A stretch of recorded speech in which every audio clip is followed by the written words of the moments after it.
Hey, Benny. Here we go. We're live. I think we're live, Benny. We are live now. So hello to all the Diamond Dans and Dolls, and welcome to the very first episode of the Baseball Bums. I am Benny Scala, a.k.a. The Player. You may know me from the Dan and Benny in the Ring podcast, as well as adult films such as Come Here, Lickety Split. So I'm joined by my great co-star, who actually does wear sunglasses at night. He's the star of the Monty and the Pharaoh show, which can be seen every Thursday night. Now, in addition to being a huge baseball aficionado, he's a musician extraordinaire. In fact, his latest hit, Mr. Frankenhead, is climbing the charts as we speak and is sure to sell millions and millions of copies. And, of course, I'm talking about the one and only Jimmy Pharaoh. Jimmy, what did Flounder and Animal House say when the entire town of Faber was imploding? Oh, boy, is this great. I really think this is going to be great. And thank you to the folks in the chat room. We got Jason. We got Beth, the original Playmate. We got Phil, Jay, the president. Thank you, guys. Thank you guys. Mr. President, what's happening? Yeah, sorry for that bollocks there with the intro, but so Jimmy, you know what? I was thinking about it with a name like a Baseball Bums. It's only appropriate that we got off to that start. Exactly. Yeah, we were in an alley somewhere drunk, and we just happened to go into a house, and so here we are. But we're here tonight to talk about a very magical time in the history of baseball. And so for over 50 years, the city of New York was graced by three major league teams, and they played within a very short distance of each other. In fact, I didn't even know this, that the Giants, the Polo Grounds and Yankee Stadium was literally 1.1 mile from each other. And then Ebbets was about, I think, 15, 16 miles. Really incredible when you think about it. But so tonight we're going to concentrate on, we're going to go back in the time machine to the 1950s, very specifically 50 to 57, because 58, they were both gone. The Dodgers and the Giants went west. So, Jimmy, in the words of the great Gladys Knight and the Pimps, let's get down to the real nitty-gritty. What do you say? And that was the name of the band? I thought. That's the porn. That's the porn edition. Gladys Knight and the Pimps, right? Oh, baseball's deep. Anyway, yeah. They played background music in my porn movie there. So it's great. One thing I want to start off with, we talked about it earlier. New York had three teams, of course, but there were four other cities that had two teams. So what do we got? We got Chicago, right? Of course. That goes way back, obviously, the White Sox and the Cubs. For over 50 years, there were two teams in St. Louis. The Browns were there until, I think, 53. They became the Orioles. St. Louis Browns, if I'm not mistaken, I think they got to the World Series in 1944 during the war. You are absolutely correct, my friend. We're going to get to that in 1 second. Okay. You had Philly. Philly had the A's through 54, became Kansas City, 55 to 66. Oakland, and they might be the first one to do a four move. And then, of course, you had Boston, who had the Braves through 52. And then you had Milwaukee Braves were 53 to 65. And then they became the Atlanta Braves, which they've been for the last, 58 years. But one thing to note, and you just mentioned it, in that entire history, for those four cities, there were only two, what you would call Subway Series. And one was that 1944 St. Louis Browns team, their one and only trip to the series, where they lost to the Cardinals, I think, in 6 games. Right. And then the only other instance was in 1906, the White Sox beat the Cubs. So obviously it's a special thing when two teams in the same city meet in the World Series. Right. But our teams met total 13 times. 6 times with the Giants, 7 times with the Dodgers. We were right in the middle of everything. I get really jealous sometimes, when I think back on the stories my father told me about being a teenager into being a young man in New York during the late 40s through the 50s, because that had to be it. I can't think of anything better. Well, you know what though, we are biased, so let's get that out of the way. You know, living in New York, Of growing up in course, New York, absolutely.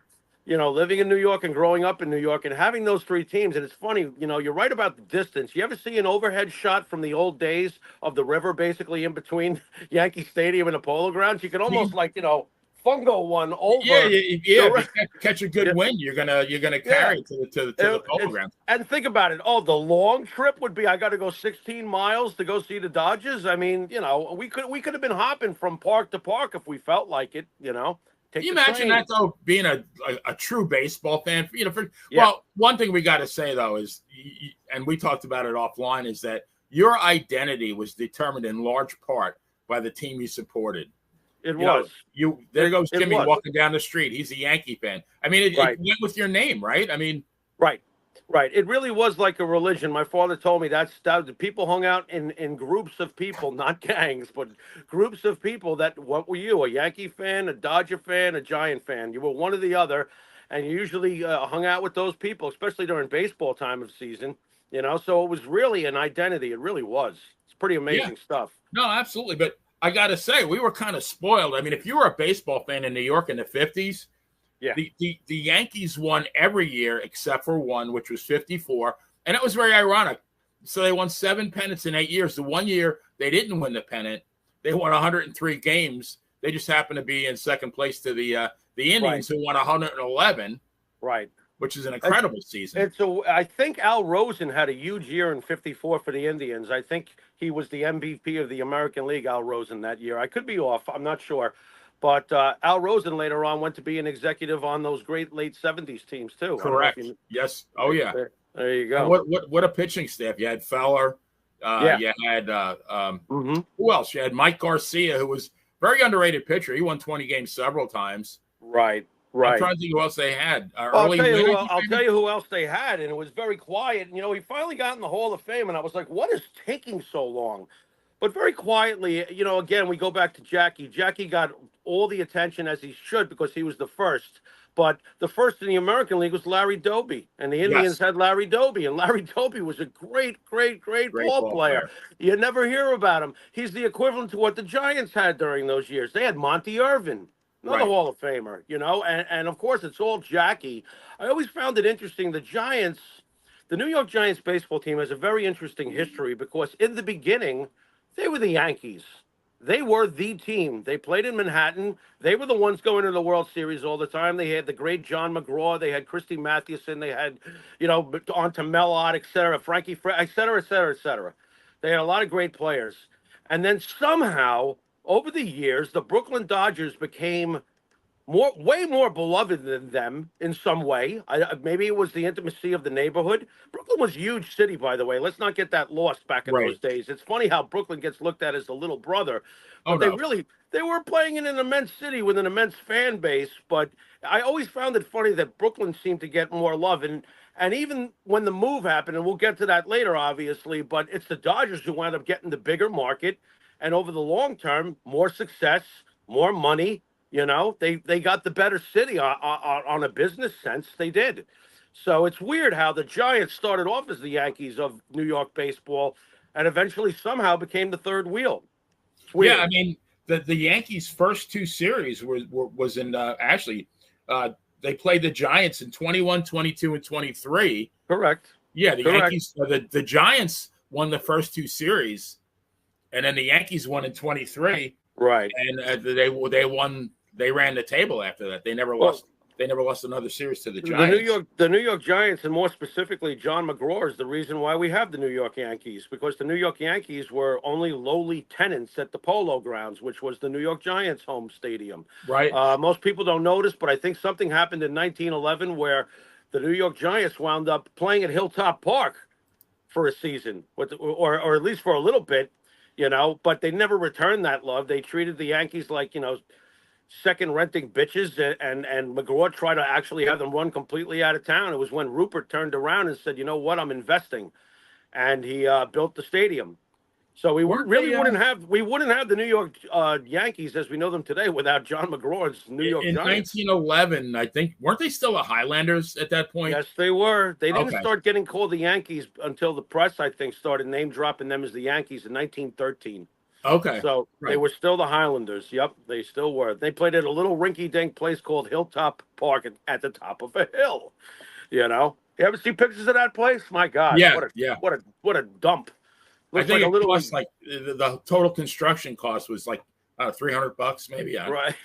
Yeah, maybe a couple of porn vids. Oh, they didn't have those yet. Yeah, they got a couple of. They got a day labor crew, like labor ready. They just shipped them over there, and then boom, it was instant ballpark.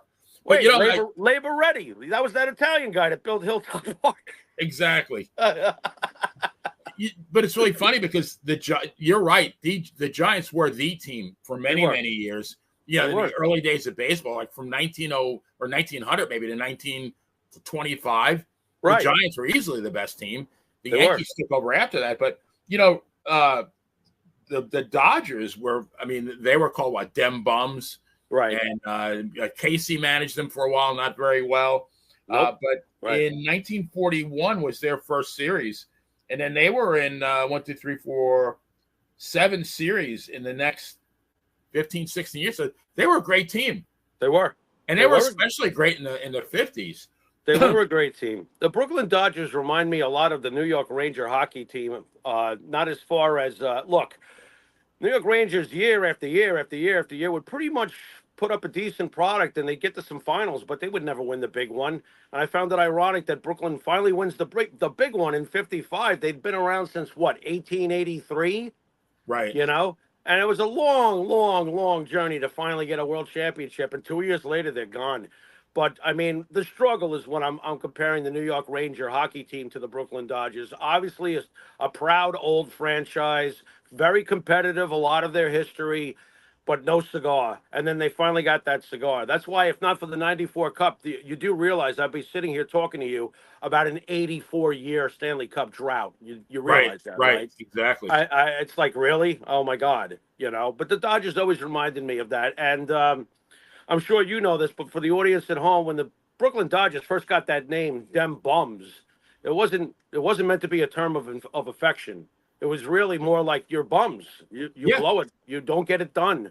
So at first it was really, a slight, but it became a term of infection for their fans who took on the Dodger logo and fell in love with the team and backed them no matter what. So they had a great fan base. It wasn't about championships with that neighborhood. It was about the love for the ball players, the connection to the team, and the connection to the team through the community. I think a lot of the guys actually didn't. Some of the guys they lived in the neighborhood. I mean, you can see, like Pee Wee Reese walking through the street. Carl Furillo, the Reading Rifle. I mean, all these guys they were part of the neighborhood. Yep. I mean, I've seen videos. I'm sure you've seen them too, of when Willie Mays would go home and on the way home he'd stop and play stickball. Stickball, right? It's amazing. It's a much different time. We have a lot of fancy equipment nowadays, and we're all modified. But you can't tell me that this is a better time than having one of the most famous baseball players in the world be able to live in a world where he can walk home from the park and stop and play stickball with the kids. Imagine. Because today he'd be mobbed by media. He'd be mobbed by people with cell phones. He wouldn't have any intimacy or privacy to just chat with the youth in his neighborhood as he stops by to launch a ball down into, four blocks down or whatever. Just a different time. Very different. Well, first of all, his agent wouldn't let him play in the first place. Right. Yeah, you wouldn't have that. Yeah. Or, he would. True. Very true. Very true and very sad. He'd have pictures to hand out at $25 a pop. I mean, how many autographs do you think Willie Mays signed? Willie Mays. Any of those guys? I mean, well, back in those days, Willie was actually probably spelling his name. I don't know if you've seen a Willie Mays autograph. It looks like something you see over a Japanese steakhouse. Oh, really? His autograph. You can't find if you could find Willie anywhere in his autograph over the last bunch of decades. Let me know. It's like trying to. It's very distinctive, though. You know that Willie did it, but it doesn't say Willie. It's like some sort of design almost. I don't even know what he's doing. It's like maybe he was doing a pre-Prince. He wanted to be a symbol. It's like the song Louie Louie. Louie Louie You know, it's a song. You just don't, you can't decipher the words. But yeah, they won. The Dodgers won in 52, 53, 55, and 56.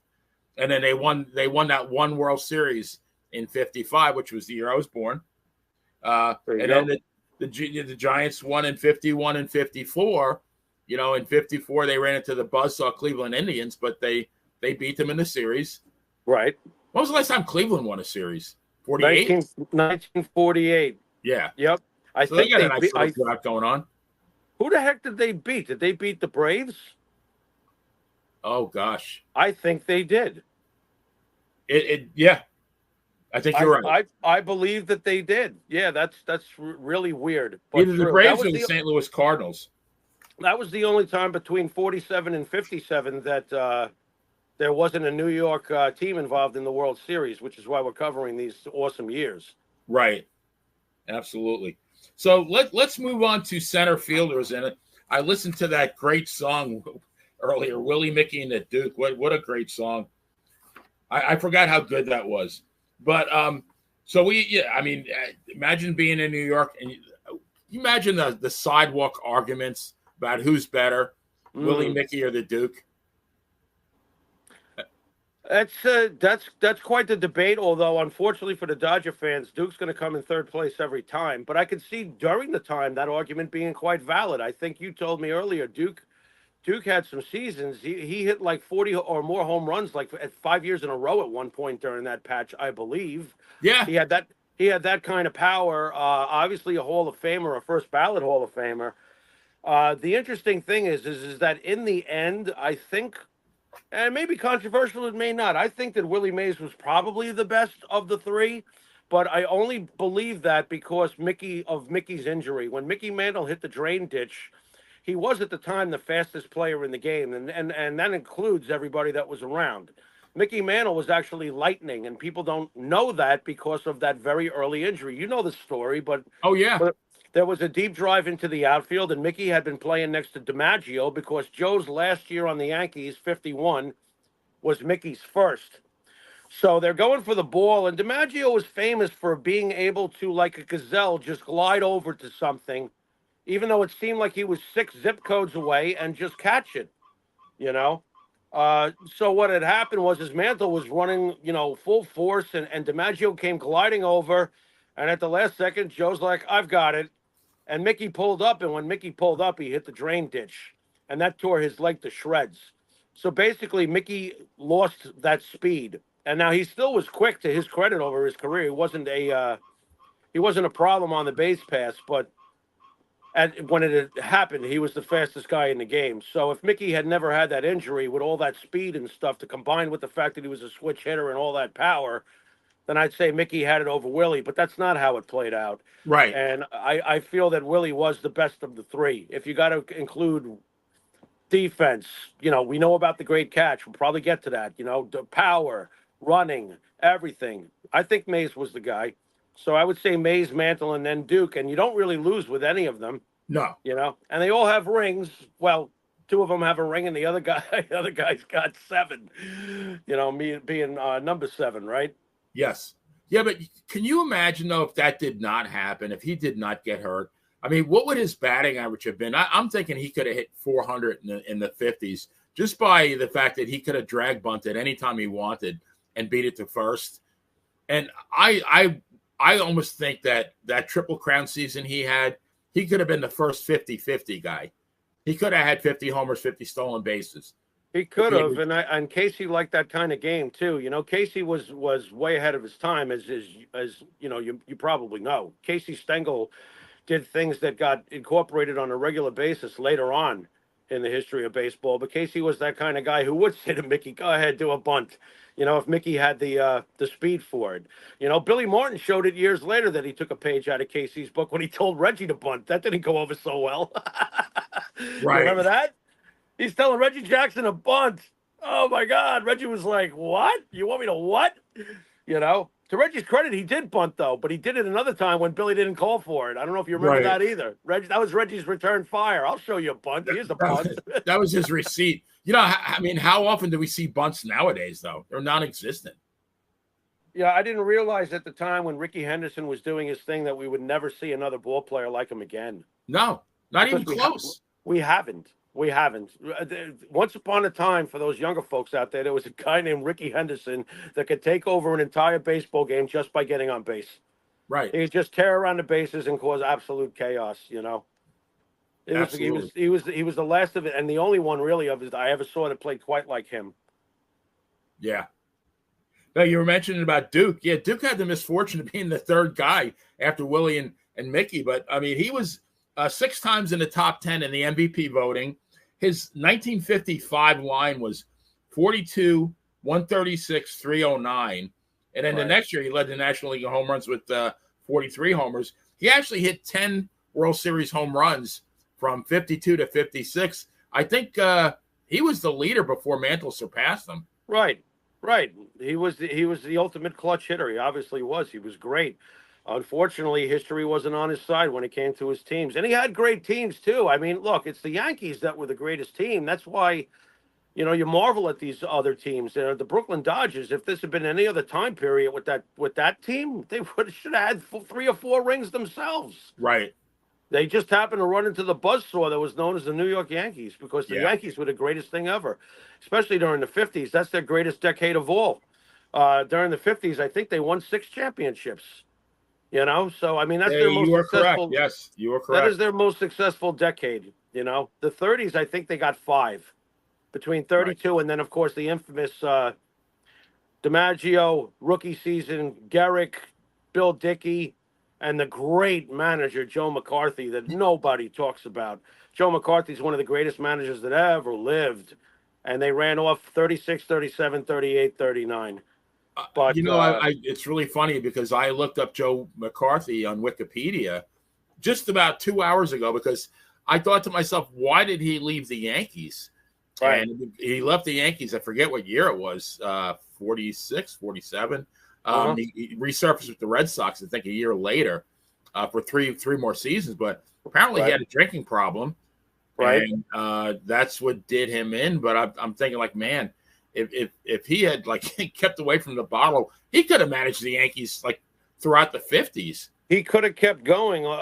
His departure leads to a very interesting little footnote by the name of a man called Bucky Harris. Bucky Harris, right? Yes, sir. Who took over the Yankees in '47 and they won the World Series, and in '48 they didn't make it to the obviously the playoffs. That was the Indians' year, and then Bucky Harris was dismissed for a career loser from Brooklyn named Casey Stengel. And we know what happened from 49 to 60, right, Benny? Why don't you read off what Casey Stengel pulled off from 1949 to 60? Yeah, 10, I get 10 pennants and 7 World Series. Ridiculous.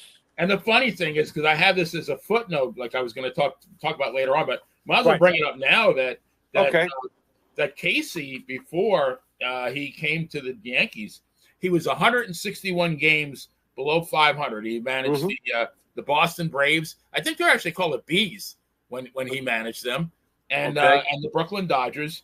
And then the 3.5 seasons after he managed the Yankees, so that from 62 through 65 with the Mets, he was another 229 games below 500. But he was lights out with the Yankees. He was. Although, it's really funny. Joe McCarthy has a way better winning percentage. Yes. I read something about when I read about McCarthy, they said he was rated the 3rd greatest manager of all time behind Casey and John McGraw. I think Joe McCarthy should be number 1. He's got the highest winning percentage of all of them. And I think he was a manager for 26 seasons, I think. Mm-hmm. Never had a losing record. Not one. Right. Well, the only thing I can go by is eyewitness testimony. I used to talk to my dad about McCarthy and Stengel all the time. My father said McCarthy was the better manager. He loved Joe McCarthy. Maybe it was his time period. My father, grew up, his hero was DiMaggio. My father was about 20 years old once Mantle had been established, so he grew up with Joe in his formative years. He loved Joe McCarthy. He thought he was more even-keeled as a temperament kind of person in the dugout. He said that the guy was as smooth as could be. Casey was Wacky. We know about Casey. Casey was the old professor. You never knew what he was going to say at his press conferences. He was wacky. He had crazy ideas. He did things that, later on he's the prototype for managers like La Russa, if you know what I'm saying. Casey was very heady and did a lot of things that probably didn't make too much sense at the time. But Casey was a genius, just very different from McCarthy. But my father preferred McCarthy. He was apparently a very quiet, laid-back guy. He supposedly never argued with an umpire unless it was a matter of a rule interpretation. So if there was a close call at first base, he would not go out and argue. But if there was something where it had something to do with the rule, and he never went out to take the pitcher out. Which, I mean, back then, how many times did you do that anyway? Because those guys, for the most part, finished what they started. Right. Casey was much different with that, as you know. Casey was way ahead of his time. He liked to play games with the pitchers. He liked shifts. He liked, a lot of hit and run and all that other stuff. He did a lot of baseball stuff. Casey was a professor, not by accident. That name fit Casey, but he was a bit mad. He was kind of goofy and kooky, He didn't he invent a platoon? Yeah. Okay. That was unheard of, right? Yeah. No, he did a lot of crazy stuff. My father kind of resented Casey, which is funny, My dad remembers things as he remembers living through them. History sometimes smooths a lot of shit over, but my father was pretty pissed off when DiMaggio was being bumped out. In my father's eyes, DiMaggio was being bumped out for Mantle, and he blamed Casey. And you found out years later that was kind of the case, Joe was a veteran and on in his years, even though Joe was still pretty damn great.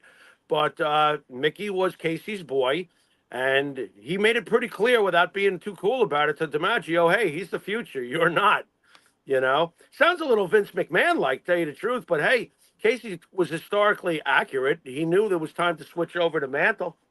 Well, Joe wasn't too pleased with the way it all came about. Right. But, I mean, in all fairness, I think his last year in 51, Joe D was what? I think 37. Right. And he hit right around 250. Right. Definitely not the same ball player. I mean, no, it was coming to an end, But you see that happen. I mean, it still happens. I mean, shit, I'm not a Met fan at all, but I remember being pretty aggravated for Piazza when they moved him to first base. I was aggravated for Mike. I was like, God, the things this guy did for this franchise over the years. And I felt like he was just getting bumped out, which, of course, it was time to bump him out, but they should have just traded him. If he wanted to play his last few years as a catcher, trade him someplace where they wanted to let him catch. And if you can't catch no more, nobody will pick you up, you know? Yeah, no, for sure. So now we move on to catchers. And, of course, I mean, geez, you got Yogi and Campy. What two icons. I mean, Yogi, to me, like Yogi and Johnny Bench are the two best catchers of all time. Who's even close? And I would pick Yogi. Maybe Bench is a better athlete, but Yogi was I would probably take Yogi too, just because of so many different intangibles. I mean, first of all, look, Johnny Bench defensively was I don't think he has a peer. All right. So you have that to start with. But as far as the offense and the overall postseason experience and everything else, I mean, Yogi's resume, he had just as much power, Yogi Berra, for the most part. He did. He wasn't he in the what was the career home runs with these two guys? Yogi, I think, was 358 and Bench was like 370 something. Right. So you're talking about what, 12 more home runs over the course of a career? Bench hit 45 in one season. Yogi never so Yogi was consistent every year. He'd hit out 25, 27. Right. And also batting average. I think Yogi was what, 285 career hitter? 285, yeah. Bench was in the 270s. Did he even get in the 270s? I thought he was even lower than that. Maybe not. Maybe I'm being generous there. But I want to say 268, but I could be off. But in a 7-year run from 50 to 56, Yogi was no lower than fourth in MVP voting. That's amazingly consistent to have. The only other player I think that has ever done that is Mike Trout. To have that many consecutive top, 4 finishes. That's very interesting. I always wonder about Mike Trout when I look at his numbers. I'm trying to figure out why he's so, so highly revered, and the numbers don't really stack up to some of the past generations of power hitters and stuff like that. So I do scratch my head, but obviously he's playing in a different time period. and he's clearly one of the best of his generation. So he'll be in the Hall of Fame. But it's Yeah. just weird looking at his numbers. It doesn't look like the old days. No, with some of he's the these guys. first ballot. He'll probably get to 500 home runs, Right. unless he, keeps getting hurt. But I mean, I don't think he's going to get 500. He does keep getting hurt. well, I think his better days are behind him now. And he's what? I think he's like 32, 33. That's what I'm getting at. He's an old 33. Yeah. He's going to have to do some compiling over the next few years. Otherwise, maybe he'll get the Sandy Koufax pass. You know what I'm saying? Because after all, Sandy Koufax had like a 5 to 7 year period where he was God. And other than that, he was not very good, which is a whole other story. Sandy from 63 to 66. That was like probably one of the best 4-year span in the history of baseball. But before that, I think in 62, he was 18 and 13. Right. Which is not a bad season. No, that's pretty damn good. But from 55 to 61, he was average. I mean, maybe. Right. Yeah, but before that, he had a losing record several years. Right. He was like Don Larson, who turned into Nolan Ryan. Right. Just the left-handed version. Yeah. I mean, Don Larson, if you look at his baseball card, he started with the either the Browns or the Orioles. And one year he was like 3-17. It was abysmal. He was terrible. Gets to the Yankees, and all of a sudden he's a winner. And then after that, I think he went to the where did he go? He went to the Giants. He went to the Astros. He kicked around a little bit. I don't know if he even had another winning season after he left the Yankees. I don't think so. I'm not sure. I don't. He struggled everywhere else. So but it's weird though. It was I guess his confidence level had to be up when he was on the Yankees because his ERA improved. It's not just like the team was winning all these games and his terrible earned run average from the years he was getting smacked around stayed the same. It didn't. He must have been pitching with more confidence. And you know something? Getting back to catchers, you think Yogi might have had something to do with that said confidence? Yeah, I think so. I mean, that's the thing. Yogi handled that pitching staff because if you eventually Elston Howard came up, I think, in 55 they brought him up? Correct. Yeah. But up, from 50 to 54, it was all Yogi. They had, I don't know if you remember this name, Charlie Silvera. Was one of their backup catchers. Right. And the other one was Ralph Houck. I think Ralph Houck in the 50s, in 5 years, I think he might have went up to bat like 60 times. Right. If Yogi had an ingrown toenail, he'd come in the 8th inning and spell Yogi for an inning or two. Right. And also to hammer home what kind of leader Yogi was to the pitching staff. The 50s, of course, is the greatest decade for the Yankees as far as their success winning world championships. However, if you look at the pitchers, and I think you've got that on the sheet too there, Benny. That's going to be next. Yes, sir. If you look at the pitchers, and my father always talked about these three guys, Reynolds, Rashi, and Lopat. If you look at those three names, not one of them says Seaver, not one of them says Gibson, not one of them says Grover Cleveland Alexander or Walter Johnson or even a Nolan Ryan. These three guys, Reynolds being the best of the three, were just really, really good. It's like they had three David Cohns, pretty much. Yeah. Like they were able to wheel out these three guys, and all those championships came through that. That great pitching staff, and not one of them is a Cy Young type. So what does that say about Yogi Berra's, defensive ability to call pitches and to, nurture a pitching staff? Yogi was the best. Would it be fair to say that Yogi actually elevated these guys? Absolutely. I know it for a fact because I mean, it's a stupid comparison, and it's not even a comparison. But I played catcher for 25 years, and I'm telling you, there were plenty of guys who came in good, but they left great because I would work on their head, work on their mindset. It'd be like, come on, bro, you know what you do well. Do it. Don't think about it. Just go do it. You're too good as a natural player to fail. Your stuff is too good. They don't know what to do with you. It's you who needs to know what to do with them. Let's go do it. And it would happen. I mean, I got a guy that came onto my team. He threw so hard, but he would walk people sometimes. And I knew this because we used to play against him. And when I saw him join our team, I was like, this is going to be great. I'm going to love every second of this because eventually that moment came. He started off great, but then he got a little wild. I cut it off right there. walked out to the mound, paid a visit, had a little pep talk with him about, hey, I've seen you do this before, and I know what's going on between your ears. Let's fix that right now. Let's fix that right now. That team that I'm speaking of went on to go 32-4 that year and won the championship. And that guy Wow. was on the mound when it happened. You know what I mean? So it was just there's a lot to be said for the unseen. You know, when you watch a baseball game, you're not seeing everything that went into the preparation for that baseball game. And Right. Yogi Berra knew exactly what he was doing with those guys. He elevated all three of them. I mean, I think Ali Reynolds should be in the Hall of Fame. Rashi and Lopad, perhaps not. They're in the Hall of the very, very, very good. You know what I mean? Yeah. But right, I think the Big Chief at least has a plaque out in Monument Park. So they did figure out the Big Chief Ali Reynolds needed a plaque. So they No got argument that. here. And I don't think really Yogi gets his just due. I mean, for all the fun we poked at him over the years, the guy was a damn good baseball man. I mean, he won pennants for the Yankees and the Mets as a manager. Right. No, he was an excellent baseball man. He knew everything about the game. He was a genius. You know, at the end of the day, look, championships are the bottom line. You get judged on those. If Yogi could have squeezed one out in 64 or 73, then what are we even talking about here? You know, Right. Yogi would probably be considered one of the all-time great managers. If Yeah. he shouldn't be already, because he was a great manager, and he did it twice with two different New York teams. You know, that 73 team had no business getting that far. You know that, right? Absolutely not. Yeah, that was all Yogi. They took that to 7 games, did they not? Yes, they did. I mean, what are we talking here? I mean, that team was, I think, 82-80 or 83-70. Were They they? barely broke, I think, like 83-79. Maybe you might be right. It might be 82-80. Yeah. I mean, if it wasn't for a kid named Reggie Jackson that killed him in the World Series, thanks, Reggie.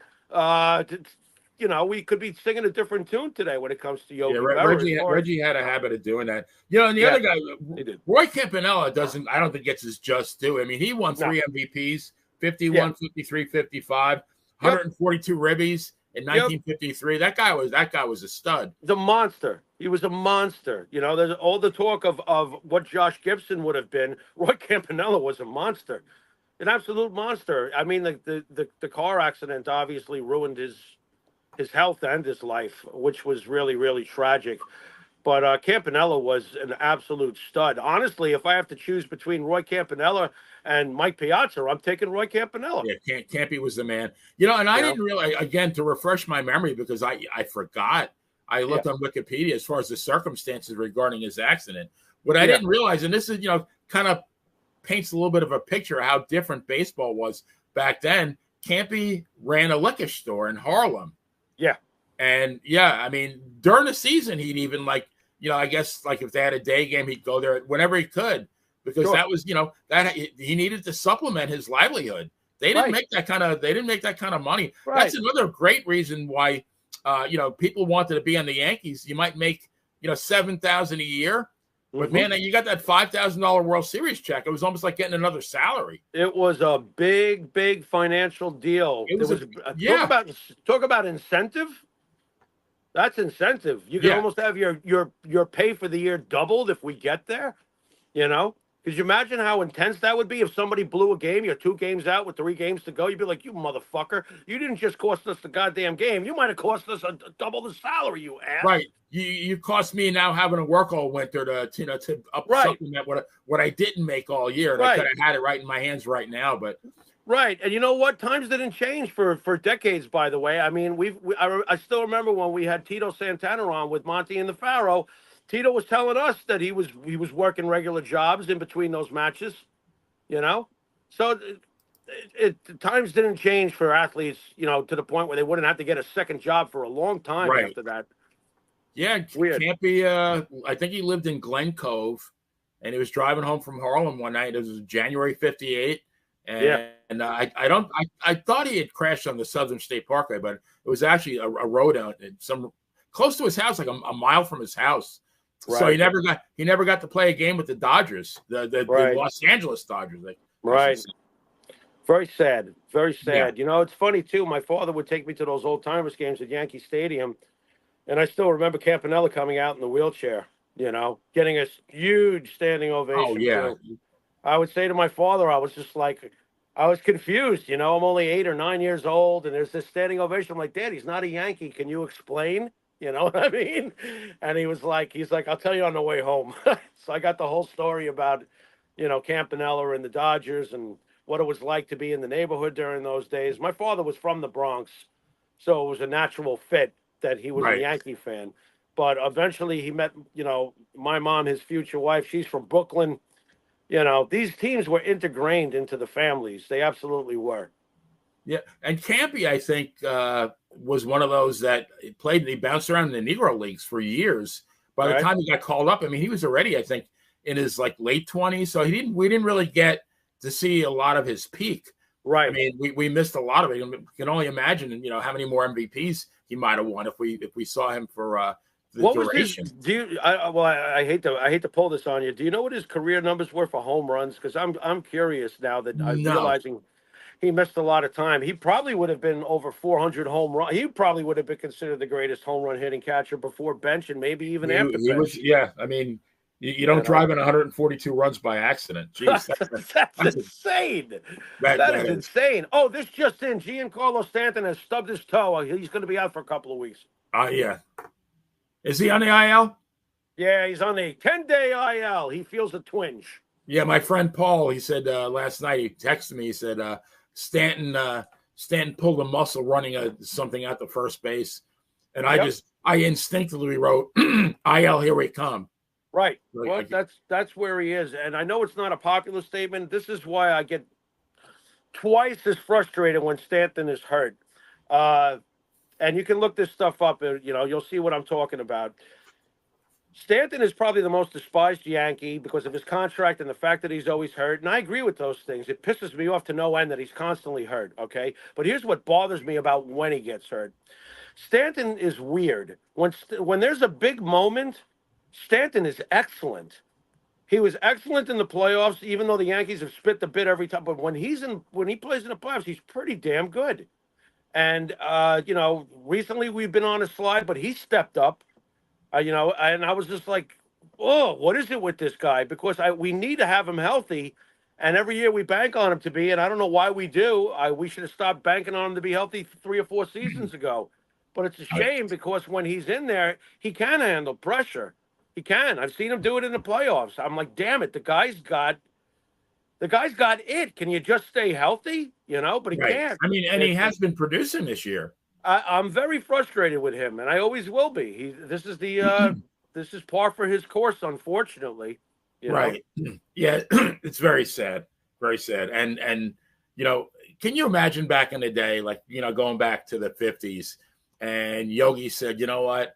My leg hurts. I'm going to take 15 days off. Right. I mean, it's like, the fuck you will, man. We're in the chase for a pennant, man. You gotta play, like, rub some dirt in it. Like, well, you know what? A lot of these baseball players today, it's like, we all like to applaud ourselves as a race because we've got improved medicines and we've got improved exercises and we've got improved conditioning. A lot of these ball players, Stanton included, are more like bodybuilders. I don't want a bodybuilder. I want a baseball player that has a baseball build, and it comes in all different shapes and forms, but it's natural. A lot of these guys just overdo it. I mean, Stanton should probably hit the weight room less as far as his lower body. Right. As far as his lower body. It's like, bro, you're constantly pulling everything that's in your legs and down.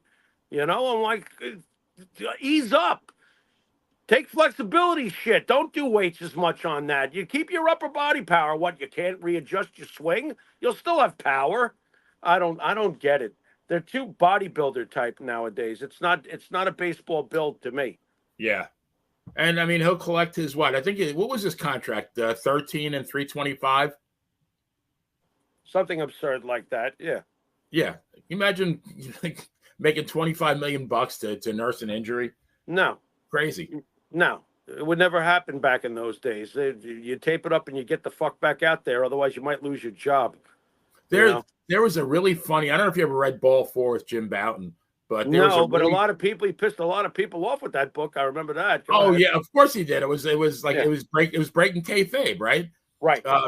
But he had this, they would have this staged conversation, him and one of the other Yankees, and it was supposed to be Mickey and Johnny Keane, who was then the manager in '65. Hey Mick, how you doing? Well, Johnny, I broke my leg in three places. Johnny would, well, Mick, can you tape it up? We really need you today. Like, but I mean, that was kind of the mentality in those days. That's what you did. Yep. You had to. You had to. It was just a different mindset. I think it's a better mindset, you know.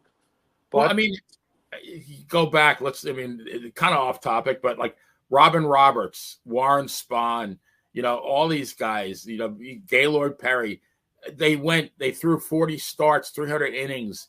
Ferguson Jenkins, Blyleven, year after year after year after year. Like there was no Tommy John surgery. They just pitched. No. And it's kind of funny. I hope I have the kid's name right. In the early 80s, and it's just as free agency's in its first decade, I found this a very interesting parallel on the subject of managers using starting pitchers too much. Billy Martin had reinvented the Oakland A's after the George dismissed him for the 800th time. And the A's were doing really well, but there was this young black pitcher named Mike Norris, I believe was his name. Yeah, Mike Norris, yeah. He was fantastic. But Billy sent him out there all the time. He threw too many innings and you ruined his shoulder and now he can't pitch and all this other shit. I found it interesting that all started to happen around free agency's infancy days where a pitcher said, oh, my arm, I can't go, blah, blah, blah, blah, blah, and sat at home and took the contract. I mean, yeah. Is it a coincidence? I don't know. The moment agents became more important than the players themselves as far as the relationship between player and team, I think everything changed. Now it's, oh, you feel a twinge? We don't want to risk your next contract. You better rest up. Totally different. Everything, money kills everything. One way or the other. It just does. Imagine a guy like Whitey Ford, because Whitey passed away a couple of years ago. So he was around when everything changed. He's got to be thinking to himself, I'm sure, like, how much money could he have gotten? Nah, you can't even go there. A guy like Mickey Mantle would be worth 6 times, 10 times what Ohtani's worth. Yeah, at the minimum Ohtani money and then some. Yeah, and then some. Yeah, right. You wouldn't have. Look, there's no such things as players like that anymore. What we look at is great now. Like when I hear some of the kids that could try to debate with me, compare somebody from today to some of the old days, it's laughable. I'm like, get the hell out of here. I mean, just a different game.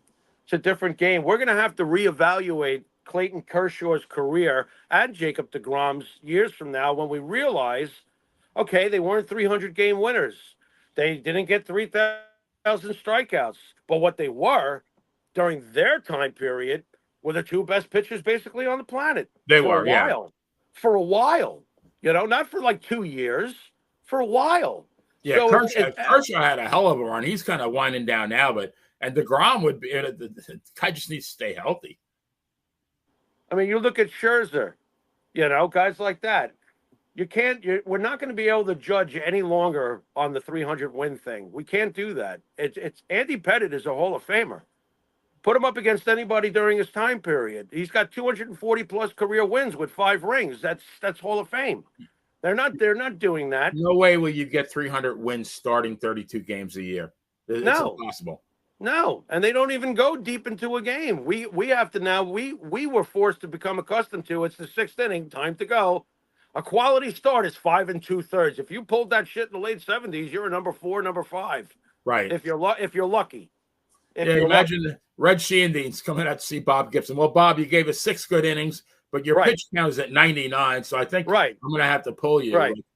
The only thing that they'd be pulling Red out of an ambulance, right? After that. Right. Well, you know what the big sham is, too, and I don't believe it to this day, and Roger has said it's bullshit, too. When Roger got taken out in 86 and they brought in Calvin Schiraldi and the rest is history against the Mets in that World Series, that to me was the beginning of paralysis by analysis. Right. Not only did he fuck that up, the manager, but then he wound up leaving Bill out there for old time's sake. He went in reverse when he should have gone progressive. In that case, he went in reverse. Now you're a traditionalist. You pulled Clemens, you fucking idiot. Right. I mean, oh my God. Yep, the overmanaging of the game. That's a whole nother story. Perfect segue, though. Casey started that. yeah, really. But we're just talking about pitchers. So, and we mentioned the Yankees. You had Whitey, You had the Super Chief, where Ali Reynolds. You had, like you said, Lopat, Rashi. Rashi, Right. you know, if you're not an intense baseball fan, you probably don't know who the hell the guy is. But Right. during his time with the Yankees, he was 120 and 50. That's I know. ridiculous.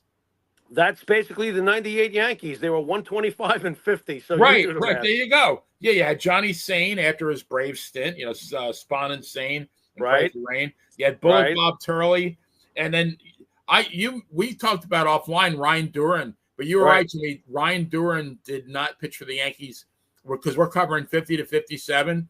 Right. He pitched for the Kansas City A's in 57, but the Yankees in 58. But interesting, though, he was one of the first guys because back then you didn't have a lot of like pitchers that were known for strikeouts. Mm-hmm. You know, even Whitey would average what six every 9 innings.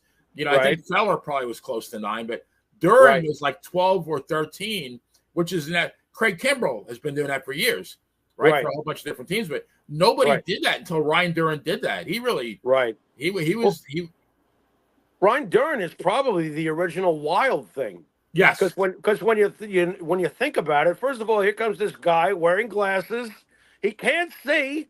I thought it was hilarious that he couldn't see. And he threw 1,000 miles per hour, and your life was in jeopardy when you got into the batter's box. And you had to wonder, well, does he have a hangover or not? Because he was He had a little bit of a drinking problem. Right. Just a little bit.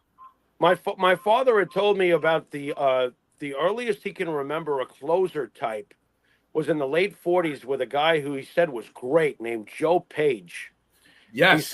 He said would come in and do kind of what Goose did years and years later, but he was just the prototype in those days. But that's the first closer I remember my father talking to me about. He considered him like a closer, you know. They didn't have closers. Yeah, he was probably one of the first actual closers. Right. Well, I think I told you that weird stat the last time we talked baseball about Wilcie Moore on the 27 Yankees was a guy who would come out of the bullpen, and he went 19-3. But so he was a combination of Dick Tidrow and Sparky Lyle, if you understand what I'm saying. Yeah. He would do the long relief and the short relief, and he did it all. So he was like a bullpen guy, even going back as far as 27. That team had a bullpen guy who went 19-3. That's incredible. Yeah. The only other I'm thinking of what was that guy's name for the Pirates? Crap. Oh, Elroy Face. Okay. Yeah. Then he went 18-1 in relief one year. I can't remember which year it was. That's ridiculous. Holy mop up. Yeah. Wow. What a mop up guy. He comes. Well, I mean, back then though, you got to be in a lot of games where the outcome wasn't decided. I mean, they didn't have a ninth inning. You didn't come in the ninth inning with the team ahead by a run or 2 runs. No, you came in when they needed you. Right. Well, even in the late 70s, there was plenty of games. Goose Gossage would come in and chuck 3 or 4 innings. Usually 3 maximum, but Goose would come in and do the long time. I remember Sparky Lyle being summoned into a playoff game in like the 3rd or 4th inning of a playoff game, and I think it was against Kansas City to try to get to the World Series, and Sparky went the whole way. But he basically pitched like the final 4 2/3 or 5 1/3, whatever. He pitched 2/3 of the game for the most part to get them through to win that game. Yeah, I mean they would pitch a lot of innings. I mean, remember what's his name, Mike Marshall, the pitcher on the Dodgers. 118 games he threw. Right. I mean, and how many innings did he pitch? Probably as much as a starter. It's crazy. 108. Can you imagine making 118 appearances as a pitcher? Right. I mean, that's insane. I think the closest we probably came to that was when Joe Torre fell in love with Scott Proctor. Ugh. Right. Exactly. Sent them out there every 2 minutes. I'm like, this guy again? Ugh. Yeah. One guy we mentioned him before, is Don Larson. And, the guy did really nothing anywhere except for the Yankees, but he was a winner. And then he pitched the one and only perfect game in the 1956 World Series. So, right. That must have been like for him a hell of I wasn't the greatest guy in the world, but like I did something that nobody else ever did. Right. Or ever has done. I don't think anybody else ever will. I mean, that's just one of those freaky things. Can you picture somebody throwing a perfect? Didn't Holiday throw a no-hitter in the playoffs? I think so. Roy Halladay. Oh my God. What a great pitcher. Absolutely. what a Yep. sad ending it was for Holiday. But Yeah. Larson's just one of those magic moments. I would say he's not Roger Maris. I mean, Roger Maris had a much better career and was a much better ball player. But if you take away Roger Maris's 61 season, you understand what I'm getting at. It was just like a magical, He's a very good outfielder after that. It was just a magical year for Roger, and in Larson's case, it was a magical night. And of course, the story when all those years later weren't they in attendance for Cohn's perfect game? Yogi yes, and Don. they were. Yes. Yeah, and that was the first time Yogi had been invited back to the stadium after many years of having That's right. That's when he reconciled with George, right? Yeah, to have a huge fallout with George Steinbrenner. He comes back, and the first night that he's at the ballpark, there's a perfect game, and he's standing next to his friend from all those years ago, Don Larson. You really can't make that shit up, huh? Yogi was blessed. I mean, that's all. I mean, he was 1 in a billion. But Don Larson, he went on to have a son who starred in the movie Happy Gilmore. He had that nail in his head. Remember that? Okay. That's two thus far, Shooter. You can count. Good for you. And you can count on me waiting you in the parking lot. Oh, my God. Mr. Larson. Oh, my God. I had no idea. Now I know. The Giants and Dodgers were no slouch. The Giants had Sal DeBarber, won 23 games, and the 51 Giants rather. But Sal DeBarber pitched for all three teams in that time period, the Yankees, Dodgers, and the Giants. You had Larry Jansen, very little-known pitcher, won 23 games, again, for the 51 Giants. You had Jim Hearn, John Antonelli, not household names, but really kind of like Lopat and Rashi, not quite as good, but, good, solid pitchers. And then the Dodgers had Koufax. You had Don Newcomb is another name. That guy's great. Guy was a stud. 1956 goes 27-7, wins both the Cy Young and the MVP, which was really unheard of. For a pitcher to do that, right? Right. Well, you told me he was a pretty damn good hitter too. What was his average? 268. Hit 1 year he hit 7 home runs. Imagine that. Joey Gallo won't even hit 7 home. Well, maybe he will. Joey Gallo's lucky to be playing at all at this point. That Whitey Ford has more sacrifice flies career than Joey Gallo. I believe it. Yeah, I believe it. Boy, sometimes I feel bad for Gallo though. Think about it. The poor guy. He grew up being a huge Yankee fan. He finally gets to the team of his dreams, and he absolutely sucks. Yeah, that had to be rough. But I mean, the guy's still drawing a paycheck. I don't think he's hit over 200 since 2019. Right, and if you're not going to hit over 200, you better at least be Rob Deere, right, Benny? Yeah. Well, he's not. I mean, he's not a bad outfielder, or he wasn't. But right. But he's not getting paid. He's not getting paid to be an outfielder. He's getting paid to hit home runs, and he's not doing that. So what good is he? I mean, Rob Deere was the worst hitter ever, but he would hit 186, but he would hit 30 home runs, correct? Yeah. Well, and Eddie Brinkman for the Washington Senators back in the 60s, and I think later on he moved to the Tigers. Yeah. I think 1 year he hit like 170 for the Senators, but the guy fielded everything in sight. Right. Well, plus the Senators sucked. I guess that kind of. Yeah, well, I mean, outside, what was it, 1924, outside of the one miracle for Paul Walter Johnson, he pitched on the Bad News Bears his entire career. Yeah, pretty much. But yeah. But the Dodgers had Koufax, they had Newcomb, they had Carl Erskine, Branca, who was, he's known for giving up that home run. Right. But he really wasn't a bad pitcher. No, he wasn't. He was a very good pitcher. But you didn't mention the guy that every Brooklyn Dodger fan fell in love with, Johnny Padres. Yes. Yeah, Johnny Padres. Johnny Padres might be the biggest reason why they won in 55. Yeah. And I mean, he pitched forever, Padres. Yep. I think he actually pitched for the Padres at the end of his. No, he didn't. No, he was an angel. Right. Now he is. Yeah. You got a point. I think he pitched another one of those guys that pitched for the same team. I think he threw pitched 5 games for the Tigers at the right. That's like Yogi. I feel like his stats are kind of marred by that 1 for 7 with the Mets in 65. Okay. What do you mean? What do you mean by marred? I like the Mickey Mantle, Ted Williams musial, where it's they play for one team and that was it. Oh, I I understand like what you. it. And I mean, I, who's going to do that nowadays? I mean, right. Gwen was and Brett were the last two greats, I think. That's well, Jeter. Don't forget the great. Oh yeah, Jeter. of course. Oh geez, how could I forget? And don't forget Mariano. Yeah, Mariano. It's just a rare thing nowadays. It is. I mean, Bernie never played for anybody else. That '90s team was very special, though. Obviously, Bernie never. Jorge was never. Posada was never anybody other than a Yankee. So you know what though, that team may be the very last of what we speak of. That '90s Yankees team, where most of that core stayed on the team their entire year, their entire career. The only one that Paul O'Neill was a Red. But trust me, if Paul O'Neill had come up with the Yankees, he would have stayed there. He never would have gone anywhere else. Right. It would, And we're probably talking about him in a different light. I think he might have made the Hall of Fame.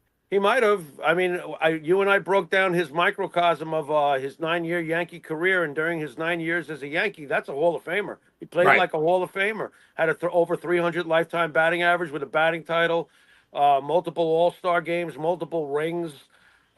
Clearly the heart and soul of the clubhouse because he was. So Paul O'Neill's 9-year microcosm of a career with the Yankees is a Hall of Fame trajectory. Yeah. But, well, look, the Yankees got it right, though. They retired his number. I remember, was it Leroy Hawkins or LaTroy Hawkins? LaTroy Hawkins. He wore 21. I lost my shit. And they took that number off him real quick because no one had worn 21. I'm like, nobody should wear number 21. Especially LaTroy freaking Hawkins. I mean, like, what is he doing with that number? And there was outrage. There was. It got back to Cashman. Cashman was like, oh, shit. All right. I don't know who gave him this number. I blew this one. Yeah, you're taking this number off of him because I am very sure that George Steinbrenner, it never became public knowledge, but some of George Steinbrenner's final wishes that he passed on to Hal and Hank and, were you make sure that the Warrior gets his number retired. You make sure of that. And I am very sure that was one of George's wishes, although I'm not privy to anything. But I just feel that one. I am sure that Steinbrenner said, you make sure he gets his number retired one day. That was from the Thurman Munson of the 90s Yankees was Paul O'Neill. If you earned the boss's respect, you had to do something right. Yep. It wasn't his drumming, I'll tell you that. Oh. You ever seen Paul O'Neill play the drums? No, I haven't. I mean, is he a musician? Or was he? Well, he likes music, and he can play a beat somewhat. I can't say he's not musical. I mean, but he was trying to do AC, and he's left-handed, which is nothing wrong with it. Because ask Ian Pace from Deep Purple, he's left-handed drummer, one of the greatest drummers ever. But he's trying to play like Highway to Hell or something, and he's not a natural. Let's put it that way. But at least he was into it, and he somewhat held it together. Yeah, funny shit. Hell of a ball player, guy, right guy in the right team. I mean, just did everything right. I mean, and it wasn't a huge power hitter, but he always got those, got the 20 home runs, got close to 100 ribbies, hitting 300, doing all the intangibles. You knew you were going to get a clutch at bat when Paul O'Neill came up. He would foul off 1,000 pitches until he saw the one he liked, and he could gap it the other way too. He could gap the ball. He was a control hitter. He was a situational hitter. And was there another guy who loved baseball as much as Paul O'Neill? I mean, no, not too many. No, he played the game like with the little leaguers' newfound love for the sport. He always expected the most out of himself. Yeah, and that rubbed off on me. I've told the story. I'm trying to leg out a triple at the age of 42. In between second and third base, I had a split second of going, wow, it's taking me a long time to get there. And when I slid into third base, I motioned to my manager. I said, take me out. He's like, well, what do you mean? I said, take me out. My career is over with. He's like, you just hit a triple. I was like, it's my last hit. I could no longer play on the level I expected out of myself. Right. You set high standards for yourself. You do. That's how you get good at something. You set high standards for yourself. Yeah, otherwise if you accept mediocrity, you're going to be mediocre, right? Yeah, what are you doing otherwise? You don't half-ass anything in life. No. Whatever it is that you find that you love, you apply your love and intensity to it, and when it's no longer giving you the end results you expect out of it, you don't do it anymore. Yeah, I mean, not that everybody's going to be great at everything, but there's no excuse for not trying your best. None. Right. And he did. He got nicknamed the Warrior, legging out that double with the injury. You remember that? We were Yep. on the verge of elimination, and this guy's murdering himself to take that extra bag. And when he made it in there safe with his torn up injuries and everything, that's when Steinbrenner goes, "This guy's my warrior. Oh my God, this guy just don't quit."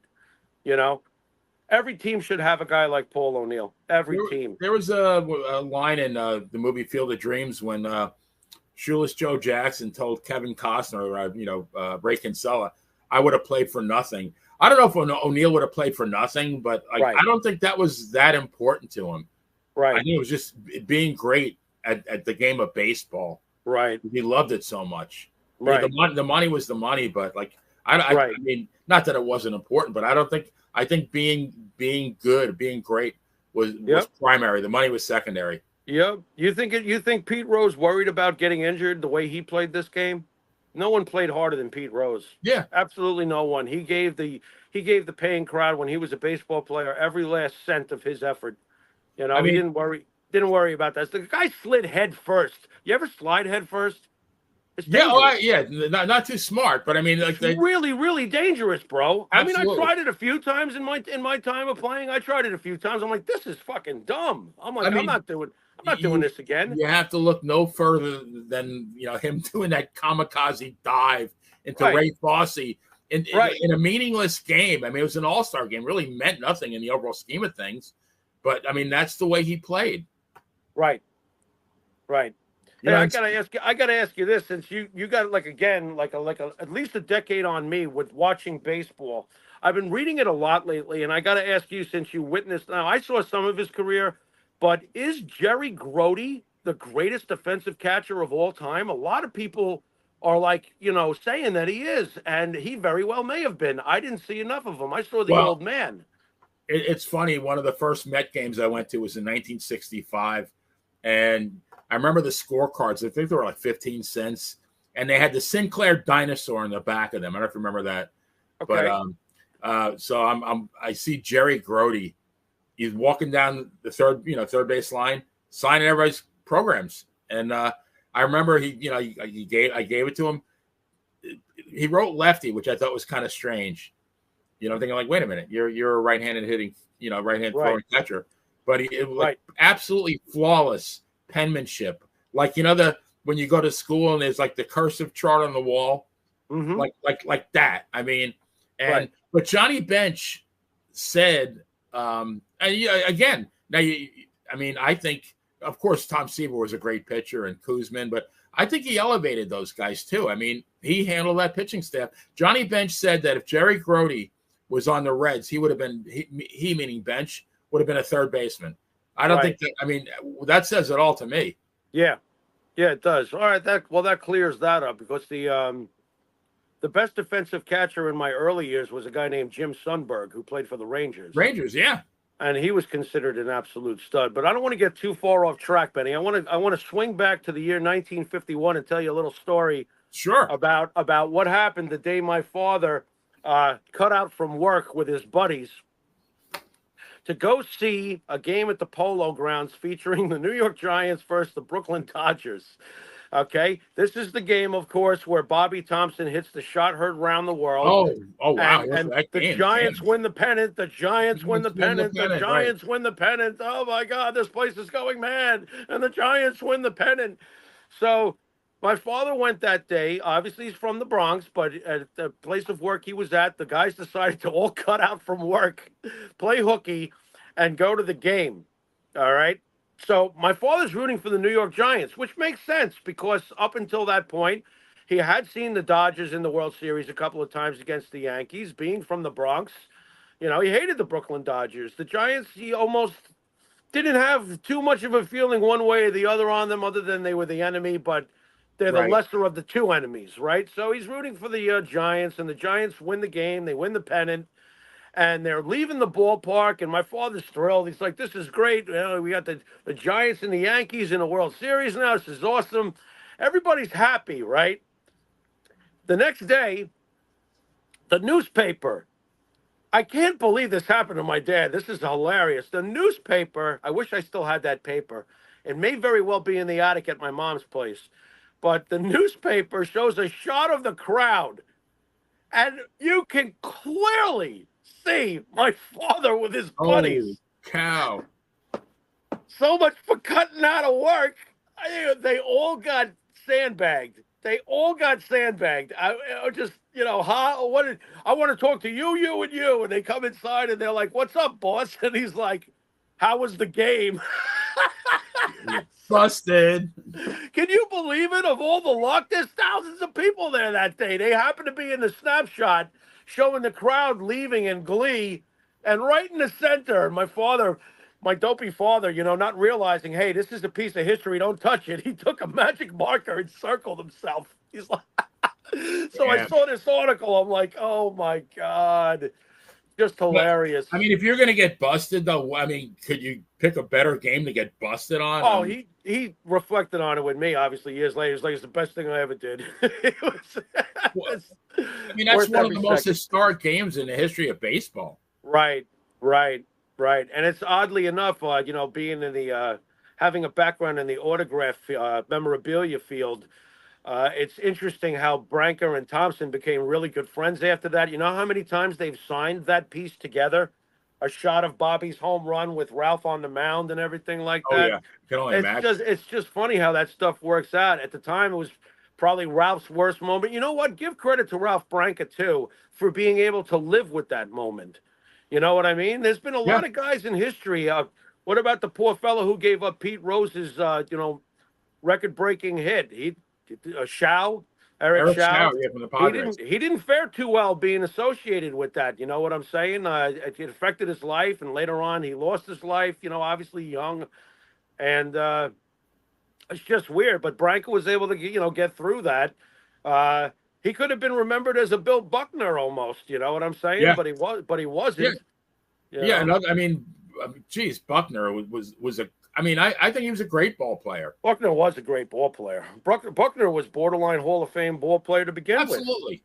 Excellent ball player. Almost 3,000 hits for his career, multiple times an All-Star. Classy guy, obviously. I mean, look, if any good came out of the fact that the Yankees finally did lose to the Red Sox, because coming from a Yankee fan, what is there to be happy about? There was nothing happy about that implosion in 2004 and that the Red Sox went on to do what they did. But if anything good came out of that, it was getting Bill Buckner to come back to Fenway Park and raising a banner and the fans treating him well and Yeah. everybody forgiving him for a moment that, He needed was that. just a moment. I mean, Right. the shame of it is, though, that Jim Rice has no ring. Dwight Evans has no ring. Freddie Lynn doesn't, does he? Excuse me? Freddie Lynn? I don't think, does he No. have a ring? No. No, Freddie Lynn has no ring. There was some great players on that Red Sox team that, they get to be Rod Gilbert, Eddie Jacquemin, Jean Rattel. Jean Rattel. They get to be those guys, unfortunately. Yeah. But, at least Buckner, if anything out of it came good, from a Yankee fan's selfish perspective, it's that Bill Buckner at least, all was forgiven and he got his day. Yeah, that was a very nice gesture. So let's talk about a couple other guys we haven't mentioned, like Phil Rizzuto, the Scooter, won the 1950 MVP, made the Hall of Fame. I mean, iconic career as a Yankee broadcaster. Sure. Always left at the seventh inning. Make no mistake. Yeah, well, he would either leave at the seventh inning or if the Thunder started earlier because he hated rain. Remember that? The Thunder and the Lightning? And he would get scared and he would bolt for the bridge. And it was funny, too, when he'd bolt for that bridge because you wouldn't hear Rizzuto, so you knew he had probably left. And then the broadcast would show the bridge. Remember that?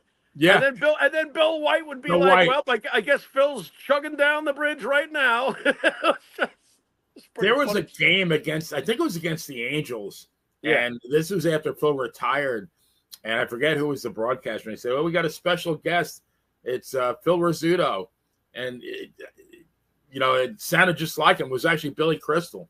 I believe it. Oh, my God. I mean, it's like, oh, holy cow. Like, I mean, he had it nailed. It's like, I know it sounds just a little bit off, but it does sound like Rizzuto. I mean, it's been a little bit. Maybe he's gotten older, his voice changed, but yeah. Right. Well, look, Ted Williams said it best about Phil Rizzuto. There was a long wait for Phil Rizzuto, the player, to get into the Hall of Fame, because that's who did get in the Hall of Fame, the player, not the announcer. Right. So when the player finally got into the Hall of Fame, Ted Williams said it best. He said, if we had Phil Rizzuto as our shortstop, we would be the one with all the rings.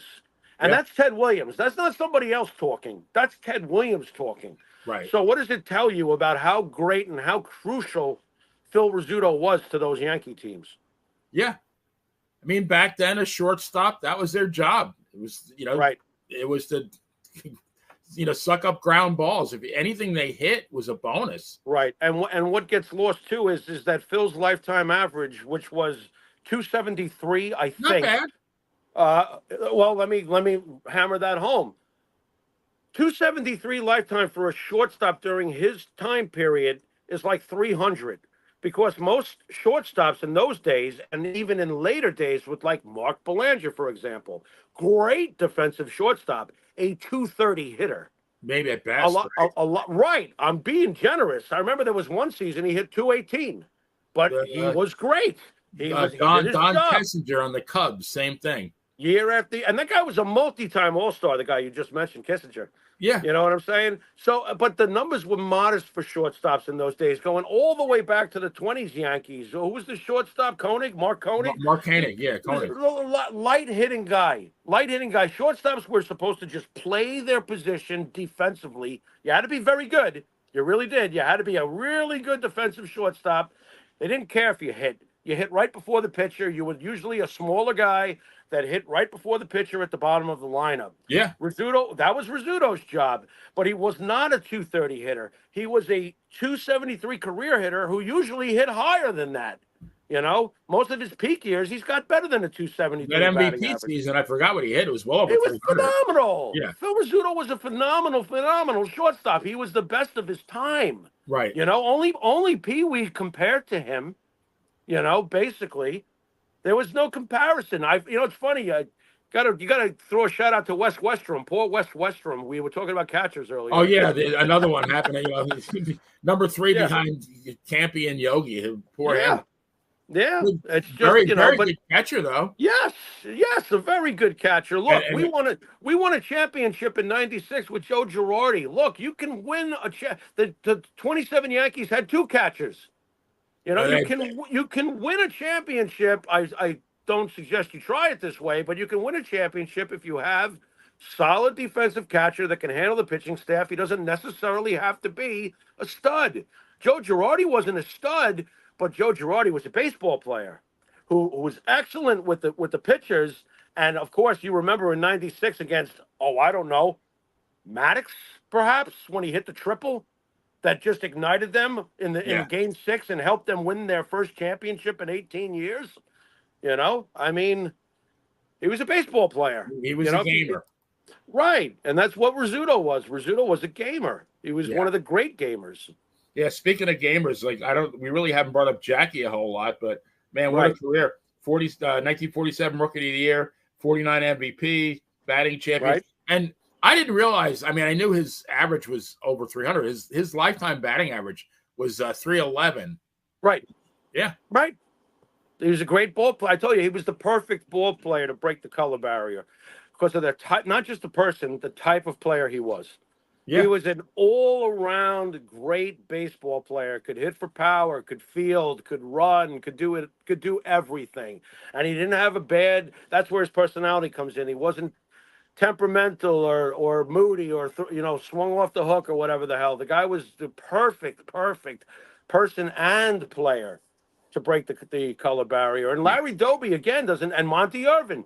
These were all the right guys, the right kinds of people. They didn't come in trying to assert themselves through arrogance. They knew what they were up against, and they came in cautiously classful. They were very classful. They knew that they had to be a certain way if they were going to win over a lot of racism and bullshit. And they did. They were the perfect ones to do this. All 3 of them. They really were. Kind of funny, but the Yankees were the last out of the 3 New York teams to. Yankees didn't want it.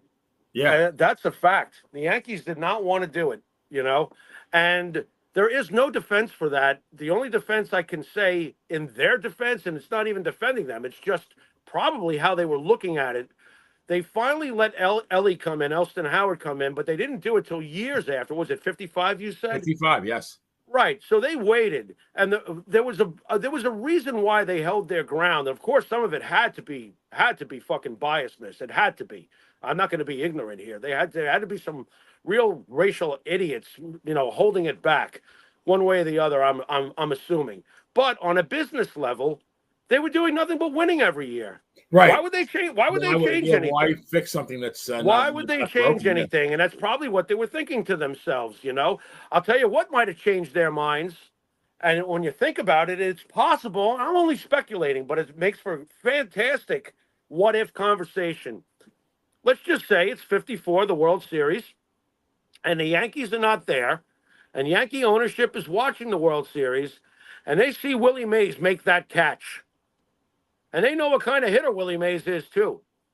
And they see that catch and they see that play, and then they go, somebody in the room must have, if they're watching it together on the television set, somebody must have been like, all right, do you think we've waited long enough? I want a guy like Willie Mays. You know what I'm saying? We got to stop this now. We got to stop this now. We got to stop this right now. It's enough. Let's get with the times. I'll tell you what, it could have very well been that play. Because if I'm a Yankee executive and I've been arguing with the upper brass to bring in people of so-called color, like we're transparent with our skin tone or something like that. I never understood that term anyway. But it's just, I would have been like, okay, have you seen enough now? How much more do you need to see? Can we go get one of these players? Because this is ridiculous at this point. And Elston Howard, of course, here's another guy, the perfect person, the perfect player for what he was going to be going up against. Can you picture anybody else? But no. Elston Howard handled that like gentleman. Elston Howard handled that like player, he handled that like Derek Jeter handled his entire career. He just came in, fit in, was class, played a great career, and left. I mean, Elston Howard is an absolute hero to be able to do that in the time that he did it. Right. So while Jackie gets basically most of, if not all, the credit, there was a lot of other guys that were doing more than their share to change baseball as it had been known. Yeah. No, Jimmy, I never really thought of it until you just brought that up, though, like not bringing up Elston Howard till 55. So, right. What, 49 to 53? What do? They win 5 World Series in a row. Yeah. And then the next year they don't make it to the World Series. But they won the most games they won, like, in many, many years, 103 games. Right. They just happen to, they happen to be caught behind the Indians. But yeah, so like there was really like everything was running like a Swiss watch. Why change anything? Why? If it's not broke, don't fix it. Now, correct me if I'm wrong, and I'm taking an educated guess here with my memory, the addicts in my mind. But wasn't it the 54 Indians that won 111 games? 111 and 43, yeah. So they won 111 games. They surpassed the 27 Yankees, and they still lost the World Series to Willie Mays and the New York Giants. Yeah. Very, very interesting how that works. Very interesting. Now, ironically, that Cubs team that you brought up in 1906, did they win that World Series? No, the White Sox won, I think. Let me just double check here. Because I think that they won that year, but in 1908, I think the Cubs won like 116 games and lost. Okay. They did not win the whole thing. So it's weird sometimes, the Seattle Mariners in 2001, didn't they get 116 wins to surpass the 98 Yankees? Yep. And then we knocked them out of the playoffs. They went nowhere after that. Like, so, what did they really accomplish? It's interesting how that works sometimes. Give me the 73 Mets anytime. You just squeak in there, but you take it to the limit. You take it to the 7th game of the World Series. I'll take that anytime. Well, that's why sports is so great. I mean, if you had told me, I think it was around 2004, that Larry Brown's Detroit Pistons were going to defeat Shaquille O'Neal, Kobe Bryant, Karl Malone, and Gary Payton's Los Angeles Lakers, I would have said you're nuts. But they did. Right. And that's what makes sports so great, because it's not always about what you see on paper. It's got to be played out. And it's not always what you think it's going to be once it's played out. One of the best teams I ever saw that never got anywhere was that team that Willie Randolph managed for the Mets. Was that 2006? That Met team was a steamroller the whole year. They won like 108 games or 106 games, whatever they won a lot of games. And they were trashing everybody. And then Beltran looked at that curveball from, what was it, Wainwright or whatever it was. Yeah, You know? And the season was over. Expression, that's why they play the games. That's why they play the games. How good a team looks on paper, you still got to play the games, and you got to win the games. You got to win the games that count. Yeah, you do. So I got a thing called factoids. Oh, and then one other thing as far as the managers, of course, we talked about Casey. The Giants manager was Leo Durocher. Amazing. Yeah. Amazing. And unfortunately, more known for his his role as the manager of the Cubs in '69 when they had to collapse. Right. The Mets. But I mean, he was a But what are you forgetting though? The most important factoid. Here's a factoid for you. What was the greatest thing DeRocher ever did in his baseball career? Now, this is partially a joke, but I have to mention it. He managed the greatest hitter that never played in the major leagues. He managed Herman Munster on an episode of the Munsters. Oh, right.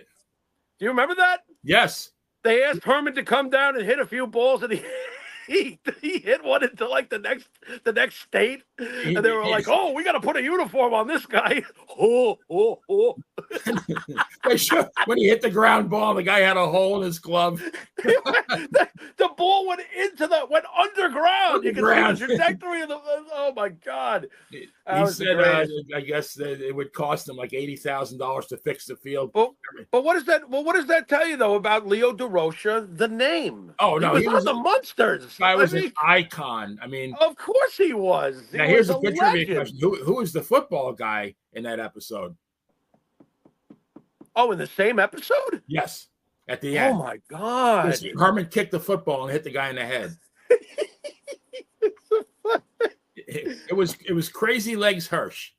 Crazy Legs Hirsch. I never would have gotten that. I would have been sitting here all night. Okay. But didn't Leo room with Babe Ruth? Probably. Leo goes way. He said, "I room with Babe Ruth's suitcase." I think is what he actually said, because Babe was never there. Babe was out painting the town, having his hot dogs and women and whatever else came his way. Right. I mean, there's a guy who had nothing as a kid. Comes to the major leagues. Yeah. Now he's got like more money than God. Right. And he's got. I mean, whatever he wanted. Women. I mean. Right. He could have anything he wanted at any time. Right. And I'll tell you what, to his credit, though, he walked to his own beat. It used to infuriate the Yankees that he would put together teams and play the Negro Leagues in the offseason. Right. He did it. He never forgot. He never forgot where he came from. He never forgot that he came from a very modest means, He wanted to be a catcher. I don't know if you know the story behind that. No, I did not know that. Babe Ruth started as a catcher. He wanted to be a catcher. And the priests at his school begged him. They were like, "Babe, you can't be a left-handed catcher. You can't be a left-handed catcher. It's not going to work for you. You got to think about switching your position." So he was like, "All right, I'll pitch." And that's how we got Babe Ruth, the pitcher. And eventually, the Red Sox figured out he could hit. It's funny though too. This gets lost. The Red Sox didn't know he could hit. He hit 29 home runs for them, didn't he? Yes. I mean, that was an ungodly number. They knew what they had. That was a new record, I believe. Yeah. They knew what they had. They still needed the money for No Nanette, that play that the owner wanted to fund. Harry Frazier, was that his name? Yeah. That's why they did it. They sold him because guy wanted money for a play. Talk about having your priorities all sorts of fucked up. That's a big whoops. That really is. That's a huge whoops. That set off how many years without a championship? 86 or some shit like that? That's 1918, I think, to 2004, right? Yeah, that's 86 years. Hey, that's a mess. Yeah. Absolute because you got to know that, if they were smart enough to say, okay, well, this guy is, once in a generation ball player, we're just going to play him full time in the outfield, and he hits the 60 home runs for the Red Sox. Right. Like Williams said about Rizzuto, same thing. If Ruth had stayed with the Sox, they would have had the dynasty. Maybe they would have, maybe they wouldn't have. And the reason why I say that is that don't forget Ted Williams, perhaps the greatest hitter that ever played this game, never wound up with a ring. Don't forget that. Does this really put in motion so many things that the Yankees still don't bring up Lou Gehrig? Still don't have Earl Combs. Still don't have Bob Musial and Tony Lazzari. Still don't have Wade Hoyt. Still don't have. You understand what I'm saying? So very well, Babe Ruth might have stayed with the Red Sox, but it doesn't guarantee that they would be the Yeah. ones with all the championships. Babe Ruth might have been on teams where they had good seasons, but they couldn't get past those damn Yankees because of this kid Garrick, who had equal power. In a lot of ways over all those years. For the most part, Garrick was right there with Ruth when they were doing what they were doing. You look at some of his RBI totals; they're ungodly. It's ridiculous. It's ridiculous. Well, 175 RBIs for a season? The hell's going on here? 46, 47 homers, 175 ribbies, like a 373 batting average. You know that would buy you now? No, because they don't make ball players like that anymore. And it's not because we've changed so much as a species that ball players are so much better today. That's horseshit. Still grown men playing against grown men, throwing as hard as they can, trying to hit the ball as hard as they can. And again, we've not evolved to the point where the average man is 7 foot tall, 300 pounds. So no, the Yankees were going to be great one way or the other. They had a great scouting department. Obviously, they knew what the hell they were doing. And they put together great teams year after year, and it wasn't a coincidence. It was management. The Yankees had great management over all the years. George Weiss, the great GM. I mean, there was some. We talk about Cashman. He can't shine Weiss's shoes. It's not even close. The resume. No, it's not even close. No,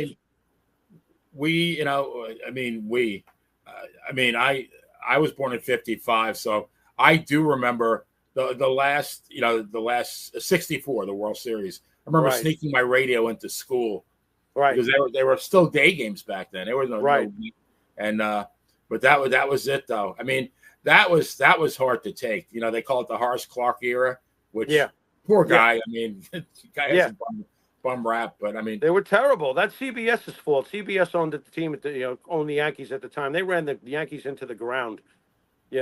I still remember being with my father when the radio broke the news that a shipbuilder from Cleveland had bought the team named George Steinbrenner. And my father was thrilled. He was like, oh, thank God. CBS has destroyed our Yankees, And by the way, you triggered me when you said the word we before. I'll never forget one time I had such an argument with perhaps the greatest ball player I ever got to play with in the leagues I played in. He was a home run machine. And hit for high average. I never seen anybody like him. He clearly should have been a major league ball player. I don't know what happened to him over the years. I never asked him, how come you didn't pursue this? But the guy was so great. But he was also very cement-headed. And he was a big Met fan. And getting back to the word we, when I talk about the Yankees, I'll say we often. When I'm referring to them, we've got to get better. We've got to do this. Same here. Absolutely. He hated that. Oh my God, he hated that so much. He was just like, "What's this we shit? What do you work for them?" I'm like, "No." He's like, "What do you play for them?" I'm like, "No." He was like, "Then how is it we?" I said, "Because it's been passed on for generations. My father referred to our team as we. It's my team." Yes. I said, "It's my fucking team." I said, and it's really too bad that you can't relate to that. Maybe the Mets have just always let you down, that you don't feel like it's a we or us situation. I felt bad for him. He never got it either. He never figured it out. I remember one point he was like, Jeter sucks compared to A-Rod. A-Rod's the best shortstop in the business. I said, I'd rather have Jeter at shortstop. 2 years later, I'm still playing with this guy, and A-Rod has joined the team to play third base to get the fuck out of the way for Derek Jeter. I walked up to him like, well, what say you now? Right. And he was just like, it ain't going to work. It ain't going to work. Yeah, it did work. We got to It kind of worked. Yeah, it very much so worked. Yeah. Very much so.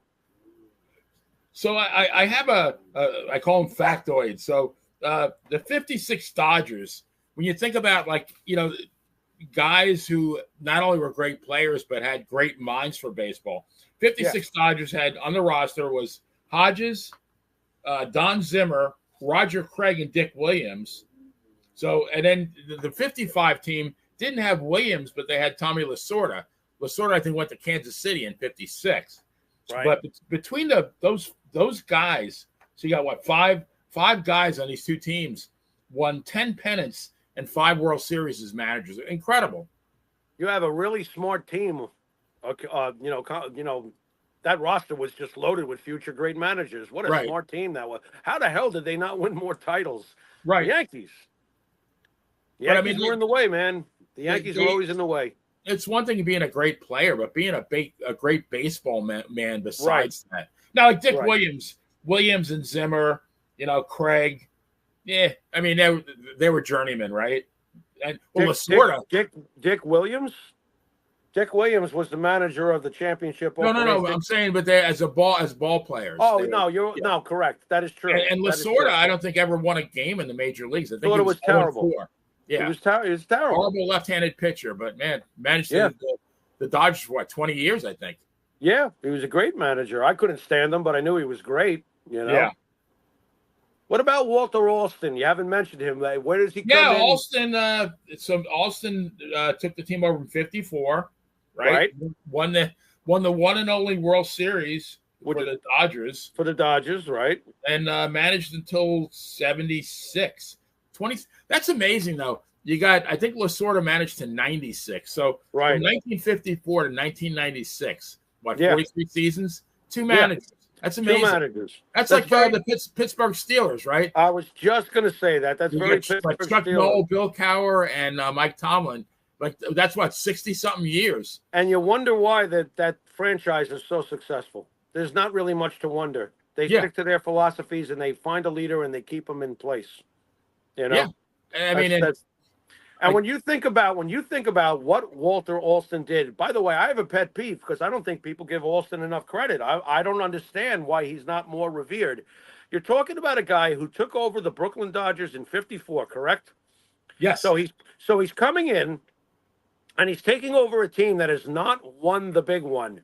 The franchise has been around since 1883, for God's sakes, and they've not won the big one. And he manages in year 2 as the manager to win the big one. But he's not done. He's not done there. He oversees the move to Los Angeles. He's still the manager, right? So you're pulling the beloved Brooklyn Dodgers out of the city after being there for over 75 years and finally getting a championship. He is able to guide them smoothly onto another coast. And Los Angeles winds up, the Brooklyn fans must have been like, are you serious? They won right away almost, didn't they? They won the next year, 59. Yeah. And then they won again in the 60s, right? They won in 63. Right. Against the Yankees. They swept the Yankees. Okay. They won 65. Okay. Yeah. I mean, oh my God, he is so underrated as a manager. He's greater than Lasorda. I don't want to hear it. I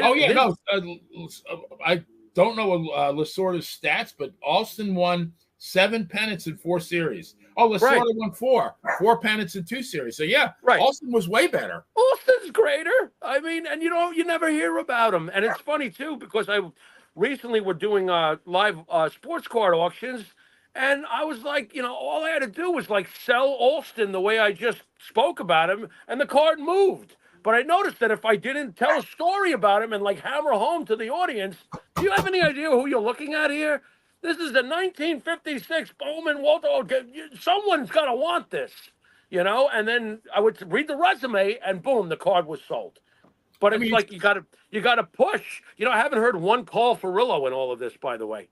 Yeah, the Reading Rifle, man. What a ball player. How about the very undersung Junior Gilliam? How about that? Utility player. Yep. Yeah, he came up in the 50s, right? I think he was switch hitter, right? Primarily second base, but he played everywhere. It was a good player, man. The New York fans must have been so lucky because to me, the era we've spent this last hour talking about is the greatest of all. I would have loved to have been around to see that. Of course, I'd be probably pushing up daisies now, but I mean, what a time period to have all 3 teams within spitting distance of each other, just loaded with Hall of Famers. It had to be the most special time period ever. Now, I got to make a confession, Benny. If I had been around back in those days, now I understand it's where you live that usually would determine who you rooted for. Right, yes. But let's say I'm living on Long Island like I did growing up, right? I'm not. I'm not. I'm in the suburbs of Long Island. I'm in Suffolk County. I'm not in Nassau, so I'm not even that close to the Queens borderline or anything. I gotta be honest. I've always had this thing about where you play and your seniority. All right, that has factored into how I root for my teams. So to be honest, I might have wound up being a New York Giant fan, which is very strange. I'm grateful that it worked out this way, and I was born when I was born, and my father was from the Bronx, and he made me a Yankee fan. That's all freaking awesome. Thank God he did. But if it had been me as an 18-year-old in 1950, and I'm living on Long Island, and it might have very well been the Giants, because the Giants played in Manhattan. Being from where we're from, I consider Manhattan the mothership of boroughs. I'm sure you probably would too. It's Yeah, Manhattan. absolutely. It's Manhattan. So they played in Manhattan. They were the oldest team. The Dodgers were from the same year, but New York, what's in the name? Everything. New York Giants baseball team. New York, Manhattan. I don't think I would have picked the Brooklyn Dodgers, is what I'm saying. And I don't think I probably would have not picked the New York Yankees. I probably would have picked the New York Giants on location alone, Yeah. seniority, which is weird. To this day, I have a fondness for the Giants, even though they're in San Francisco. I like their logo. I liked it when it was the black and orange in New York. I like it with the SF in San Francisco. I like their colors. I've always felt that they were a really good team. I was thrilled when the San Francisco Giants won those 3 championships in like a 6-year period, 2010, 12, and 14, or so. When they did that, they won the World Series like every other year, three titles in the 2010s. I was happy for the Giant fan base. I was never much of a Barry Bonds fan, I'll admit that, but I still wanted the Giants to win when they played the Anaheim Angels that year in 2002. So I do have a fondness for the Giants, and I actually still do have a fondness for the Brooklyn Dodgers. I can't Right. stand the Los Angeles Dodgers. I hate, but there is a fondness for the Brooklyn Dodgers. My mother was from Brooklyn. My grandparents. I was born, yeah, born same here. Yeah. So you know what? Maybe would you have been a Brooklyn Dodger fan? Probably. Yeah. I mean, well, there you go. Even like growing up on Long Island, yeah. I mean, my parents were, both my parents born in Brooklyn, all my aunts and uncles. I was born in Brooklyn. Yeah, very well could have been. Right. That's interesting, right? How that plays out. I might have been a New York Giant fan. You might have been a Brooklyn Dodger fan, and we both would have hated the Yankees. Yeah. That's weird. Well, my friend, I think it's time to wrap it up, especially because Mike is saying, come on, dude, let's call it. So I guess that's, That means call it. That means call it. Let him know when we're at the top of the hour, 5 minutes before. Yep. I went on a little bit, and I will never apologize for talking about baseball, because it's baseball and wrestling and Latvian hookers are my 3 loves in life. So, my God, I don't know about that third one, but okay. Well, I don't know. We'll see. But yeah, Jimmy, thank you so much, and thank you to everybody out there who hung with us. I think so. The usual suspects are still out there. You got the Loose, you got the Bill, Jason.